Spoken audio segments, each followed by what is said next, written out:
కడప జిల్లా పోరుమామిళ్లలో రోడ్డు ప్రమాదం జరిగింది. ఆటోను ఆర్వీటీ ప్రైవేట్ ట్రావెల్స్ బస్సు ఢీకొని ముగ్గురు మృతి చెందగా మరో 6గురికి తీవ్ర గాయాలయ్యాయి. పోరుమామిళ్ల సమీపంలోని కాలువకట్ట సమీపంలో ఈ ప్రమాదం జరిగింది. క్షతగాత్రులను అంబులెన్స్లో ప్రభుత్వ ఆసుపత్రికి తరలించారు. మృతి చెందిన వారు రామేశ్వరం గ్రామానికి చెందిన రోషయ్య, అక్కలరెడ్డిపల్లి గ్రామానికి చెందిన సుబ్బయ్య ఆచారిగా గుర్తించారు. ఆర్వీటీ ప్రైవేట్ ట్రావెల్స్ డ్రైవర్ అతివేగంతో నిర్లక్ష్యంగా వ్యవహరించడంతో ప్రమాదం చోటు చేసుకుందని స్థానికులు తెలిపారు. పోలీసులు కేసు నమోదు చేసుకుని దర్యాప్తు చేపట్టారు. కొట్టినాడా? ఎంతమంది చనిపోయినాడా? ఇద్దరు. ఎంతమంది ఎక్కిన ఆటోలో? 6 మంది. 6 మంది నీరా? డ్రైవర్తో 7 మంది. 7 మంది నీరు. ఎంతమంది ఇప్పుడు తీవ్రంగా? ముగ్గురా? ఇలా ముగ్గురు. డ్రైవరు, మా భార్య, మా బావ.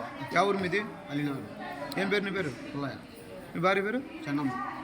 ఎట్లా మేము కూర్చొని పోయిన వాళ్ళకి మలుకుంటుంది, వాడు వెనకాల వచ్చి కొట్టింది. వెనక కొట్టినాడా? ఎంతమంది చనిపోయినాడా? ఇద్దరు. ఎంతమంది ఎక్కిన ఆటోలో? 6 మంది. 6 మంది నీరా? డ్రైవర్తో 7 మంది. 7 మంది నీరు. ఎంతమంది ఇప్పుడు తీవ్రంగా? ముగ్గురా?